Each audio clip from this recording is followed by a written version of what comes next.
মার্কেটে বর্তমানে বাইক কোম্পানির একটা ইনোভেশন চলতেছে। এখন অনেকে আসলে যাদের নতুন বাইক আছে তারা বাইক চেঞ্জ করে চিন্তা ভাবনা করতেছে বাইক ক্রয় করি। যেহেতু হায়ার সিসি আসতেছে, সো হায়ার সিসি বাইক তো ক্রয় করা যায়। এতদিন আমরা ইন্ডিয়াতে দেখেছি, শ্রীলঙ্কাতে দেখেছি, নেপালে দেখেছি বা অনেকে বলেছে হায়ার সিসি বাইকে এই সুবিধা, হায়ার সিসি বাইকে ওই সুবিধা। এখন আপনার যদি একান্তই হায়ার সিসি বাইক প্রয়োজন হয়, তাহলে আপনি হায়ার সিসি বাইক ক্রয় করেন। আমরা যারা বাংলাদেশে বাইক চালাই তাদের ভিতরে ৩ টা ক্যাটেগরি হয়। মেক্সিমাম হলো আপনার দরকারে, আরেকটা হলো কিছু দরকারে, কিছু অপ্রয়োজনীয়। আরেকটা হলো একবারে অপ্রয়োজনীয়। এখন যারা আসেন দরকারে যেমন আপনি সকাল ১০টা টু ৫টা পর্যন্ত অফিস করবেন, সপ্তাহে ১ দিন আপনি ঘুরতে যাবেন, ওইটা আপনার প্রয়োজনে আপনার বাইক দরকার হবে। তাদের জন্য কোনো সিসি ম্যাটার করে না। এখন আরেকটা আসেন, হোটেলে খায়, মার হোটেলে ঘুমায়। কাইন্ড অফ ওরকম লোক আছে অপ্রয়োজনে, একবারে বাইক প্রয়োজনই হয় না। তাদের জন্য হায়ার সিসিটা অনেক ম্যাটার করে। তারা যেমন হায়ার সিসি না, তারা যে বাইকে আসুক না কেন, ইভেন তারা এমনও আমার মানে আশেপাশেই তো অনেকে আছে, আপনার আশেপাশেও থাকবে। এরকম লোক আশেপাশে প্রচুর পরিমাণে থাকে। দেশের রিলিজিয়ন বা ডেমোগ্রাফিক পার্সপেক্টিভ থেকে আমরা এটা প্রতিনিয়ত দেখি যে আমাদের পার্সপেক্টিভ ভিউ থেকে এমন কিছু লোক আছে যাদেরকে আসলে আমরা প্রতিনিয়ত দেখি যে ফ্যামিলিকে প্রেশার ক্রিয়েট করে ফ্যামিলির কাছ থেকে টাকা নিয়ে বাইক ক্রয় করে। কোনো কিছু ফ্যামিলি আমি দেখেছি আমার আশেপাশে অনেকের আর কি পরিচিত বা আমার ফ্যামিলির পরিচিত এমন কিছু ফ্যামিলি আছে তার ছেলেকে ভালো একটা বাইক কিনে দেওয়ার জন্য তাদের জায়গা জমি বিক্রি করতেছে। এখন ভাই সাডেন টাইমে আপনি এটা আর ভালোমতো বুঝবেন না। কিন্তু লং টাইমে আপনি পস্তাবেন যে বাইকটা না কিনে আমার ওই জমিটা থাকলে বেটার হতো। এখন যারা অপ্রয়োজনে বাইক ক্রয় করে তাদের জন্য সিসিটা অনেক ম্যাটার করে। কারণ নতুন একটা বাইক আসবে, নতুন একটা বাইক নিয়ে তারা স্কুলের সামনে বসে থাকবে, তারা বিভিন্ন কলেজের সামনে বসে থাকবে, ইউনিভার্সিটির সামনে বসে থাকবে বা এলাকার ভিতর দিয়ে শোডাউন দিবে, হলার বাইরাবে। তাদের কাছে সিসিটা অনেক ম্যাটার করে। ইভেন আরেকটা আছে প্রয়োজনে এবং অপ্রয়োজনে এক ক্যাটেগরি আমি যেটা ফেলেছি, সেই ক্যাটেগরিটা হলো বেসিক্যালি দেখেন, আমাদের দেশে কিছু মানুষ আছে, বেসিক্যালি আমি এই ক্যাটেগরিতে আমি পড়ি। আমার যেমন বাইকটা এখন প্রয়োজনও হচ্ছে আবার অপ্রয়োজনে আমি ইউজ করতেছি। ইভেন এখন যেহেতু আমি এই জায়গায় আছি এটা কিন্তু অপ্রয়োজনে ইউজ করা হলো। কারণ আমার এ থেকে কোনো আর্থিক বেনিফিট হচ্ছে না। আমার নিজের ইকোনমিতে কোনো ইফেক্ট পড়তেছে না। আমার নিজের ইকোনমি আরো লস করে আমি এই জায়গায় আসছি। কারণ তেল খরচ করে। এটা আমার অপ্রয়োজনে ইউজ করা হলো। আর প্রয়োজনে আমি কখন ইউজ করতেছি?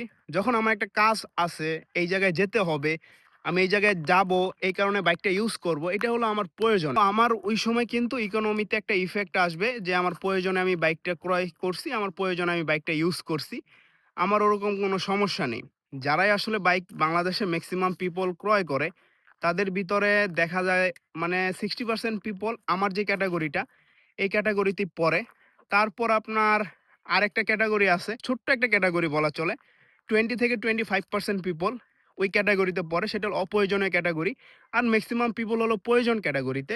প্রয়োজন ক্যাটেগরিতে আমরা অবশ্য বেসিক্যালি চট্টগ্রাম, ঢাকা এই সাইডের শহরকেন্দ্রিক লোকগুলোকে দেখি যারা আসলে বাইক ইউজ করে তাদের একমাত্র একান্ত অফিসে যাওয়ার জন্য, তাদের নিজস্ব প্রয়োজনে। এখন বাইকটা তাদের কাছে কোনো সিসি ম্যাটার করে না। যারা অপ্রয়োজনে ইভেন প্রয়োজনে ইউজ করে, এই ক্যাটাগরির যারা আছে যেমন আমি নিজে বেসিক্যালি আমার কাছে কোনো সিসি ম্যাটার করে না। Doesn't matter. ইভেন মাঝে ম্যাটারও করে। কারণ একটা বন্ধু আসলে হাই সিসি বাইক চালাচ্ছে। আমার দেখে মনে কুরকুরানি উঠছে যে একটা হায়ার সিসি বাইক কিনি। এরকম লোকের আসলে হায়ার সিসি বাইক কেনার মাঝে খায়েশ জাগে। কিন্তু আবার ফ্যামিলির পিছু টানে এরকম লোক থেমে যেতে হয়। যেমন আমার মতো লোক আরকি। এখন আসেন যারা সুজুকি বাইক কেনার চিন্তা ভাবনা করতেছেন বা ভবিষ্যতে সুজুকি বাইক কিনবেন। আমার যেমন বর্তমানে আমি সুজুকি ১৫০ সিসির এই বাইকটা চালাচ্ছি, এসএফ বাইকটা। Gixxer SF. সো এই বাইকে কিছু কনস আছে। মেক্সিমাম সুজুকির বাইকে এই সমস্যাগুলো থেকে থাকে। যে সমস্যাগুলোতে আমি বেসিক্যালি এই বাইকটা বেশি এখন ভুগতেছি। আমি এই সমস্যাটা কিছুতে সমাধান করতে পারতেছি না। এবিএস।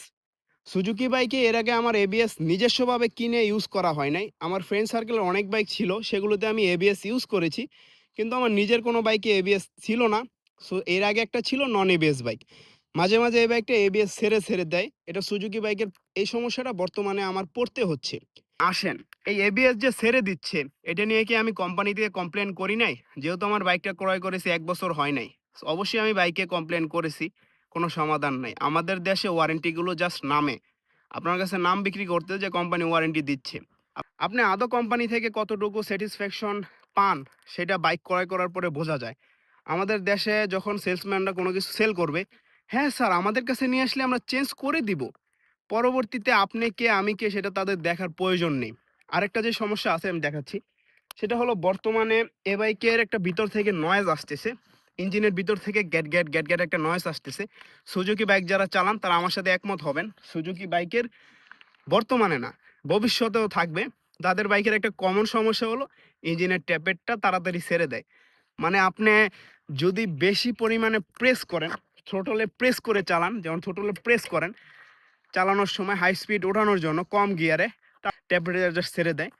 এটার জন্য সুজুকি বাইক আমার ভালো লাগে না। সুজুকি হায়ার সিসির দিকে আমি আর শিফট করব না। যারা কিনতে পারেন, সামর্থ্য আছে কিনে দেখতে পারেন। যদি কোনো সমস্যা না থাকে জানায়েন, এই অদমটা কেনার চেষ্টা করবে। আরেকটা কমন প্রবলেম আমি কেন হায়ার সিসিতে এখন যাচ্ছি না, আমি আগে দেখি মার্কেটটা যাচাই করে। যদি স্টেবল থাকে হায়ার সিসিতে পার্টসপাতির দাম কম থাকে, তাহলে সেকেন্ড হ্যান্ড মার্কেট থেকে একটা হায়ার সিসি কিনে নিব। ওইটা নিয়ে আরেকটা ভিডিও আসতেছে যে বুদ্ধি করে হায়ার সিসি কী করে কিনবেন। সো ওই ভিডিওটা আপনারা দেখবেন। অবশ্যই চ্যানেলটা সাবস্ক্রাইব করবেন, কমেন্ট করে রাখবেন। ভিডিওটা আরও কী করে ডেভেলপ করা যায় একটি করে লাইক, কমেন্ট, শেয়ার করে দিবেন। আর ভিডিওটা আমি চাচ্ছি কিছু ব্যতিক্রম রাখার জন্য। অবশ্যই কমেন্ট করে জানাবেন। ইভেন আমি এখন শর্ট ভিডিওগুলো বিশেষ করে একটু বেশি দিচ্ছি। কারণ শর্ট ভিডিও মানুষ বেশি দেখে। ওইরকম লং ভিডিও দেখার এখন মানুষের সত্যিই টাইম কমে যাচ্ছে। যেহেতু আমরা যান্ত্রিক হয়ে যাচ্ছি শহর কেন্দ্রিক লোকগুলো। থ্যাংক ইউ সবাইকে।